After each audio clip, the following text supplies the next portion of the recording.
You believe that? I don't know. You can't judge a book by its cover. That's all I can say. I don't know. You crazy. I don't know them eyes.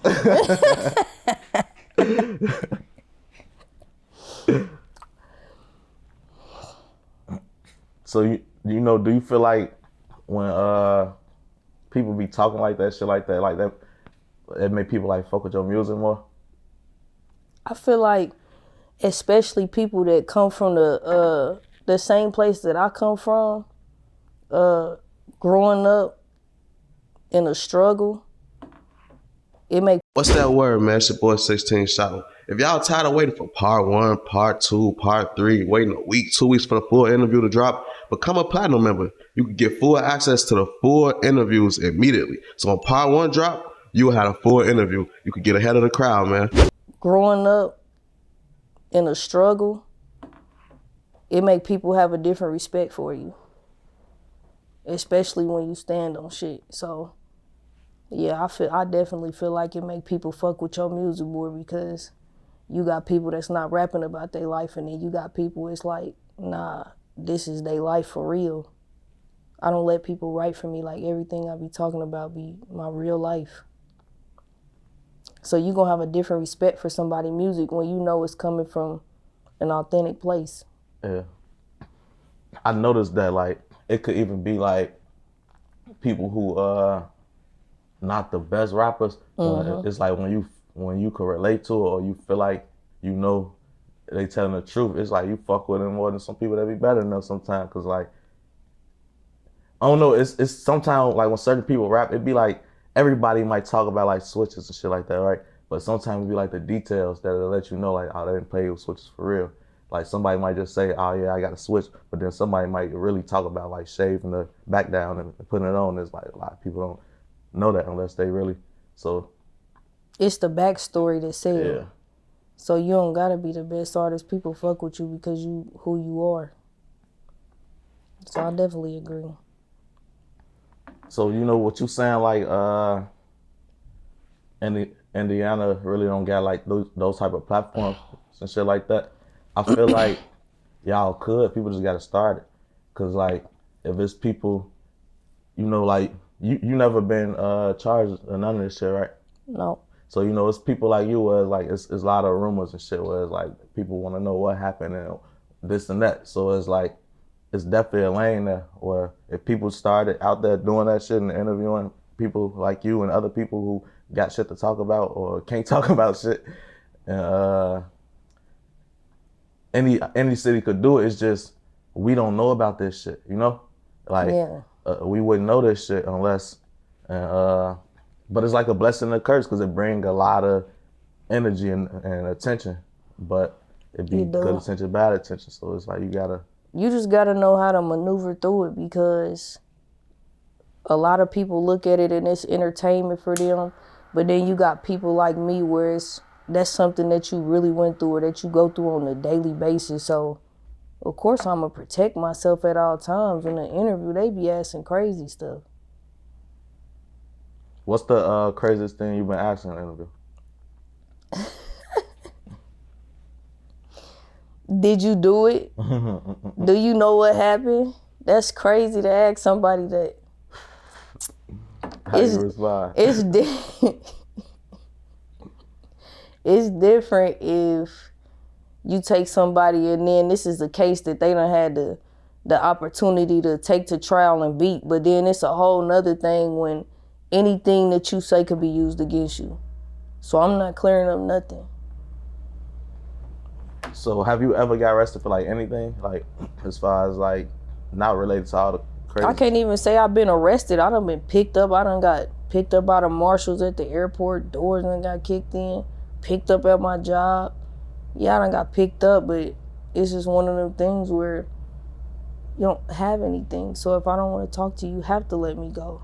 Anytime you make the decision to talk to them or give a statement, that's on you, because you don't have to open your mouth and say nothing.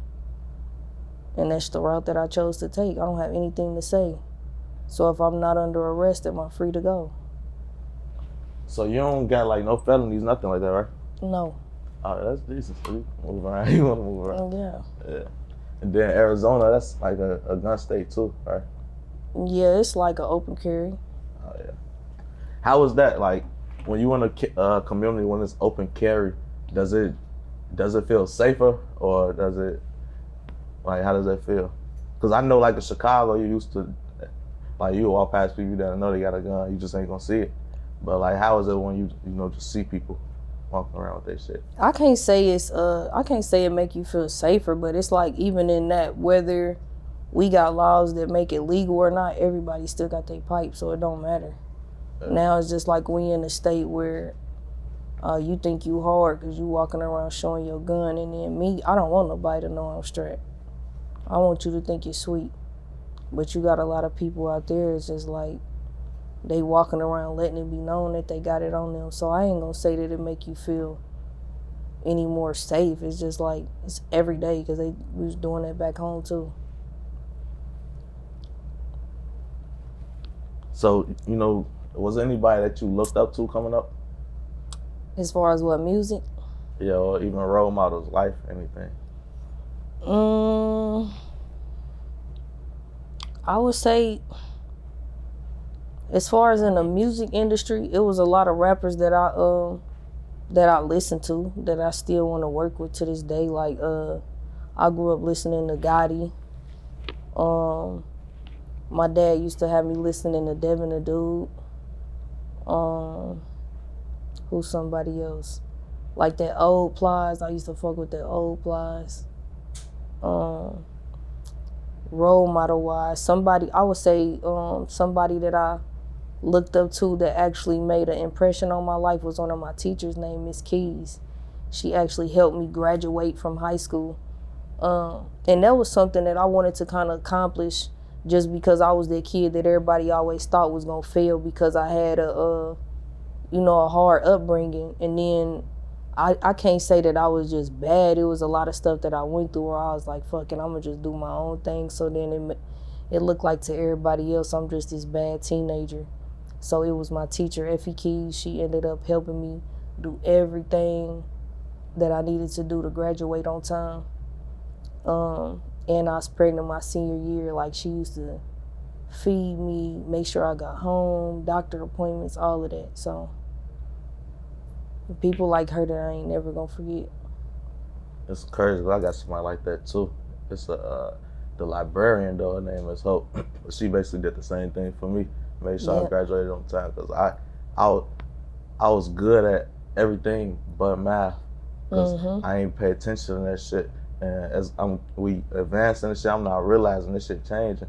So once we got the algebra and they got to putting letters and shit in there, I was lost. Yeah. But she showed me a way to do it online, and I just copy and paste the problems and put it on some shit. Yeah. You got people that'll see you and they'll see something in you that you can't even see in yourself at the time. Yeah. So she, I don't know what it was. She just saw me and she believed in me. She knew I could do it. I was tired, I was pregnant. She'll let me sleep in class and then I'll make up for my work like when I'm at home. She knew she wasn't supposed to be picking me up, taking me nowhere after school. But she did that because she knew I needed it. I didn't really have nobody. It's like some teachers, they go off your reputation and don't get to know you, and it just be bad. And then there'll be some teachers that actually like, I don't know, they actually pay attention to you. They get to know you, and they can actually be a positive influence. Like, I probably can only name like 2 people like that, but I feel like we need more teachers like that in the schools because those teachers actually, like how you speaking about it today, like we grown as hell, you still remember them. Yeah, I ain't gonna forget her. She left that impression. So what's something like you learned as far as like since you've been doing music, something that you probably was shocked about the music industry, anything like that? I done learned a lot. So shout out to everybody that's tuned into this video, man. I appreciate all y'all. If y'all want to show y'all appreciation back, just hit that like button for me, man. And follow all my social medias at 16 Shot on Visualz with a Z.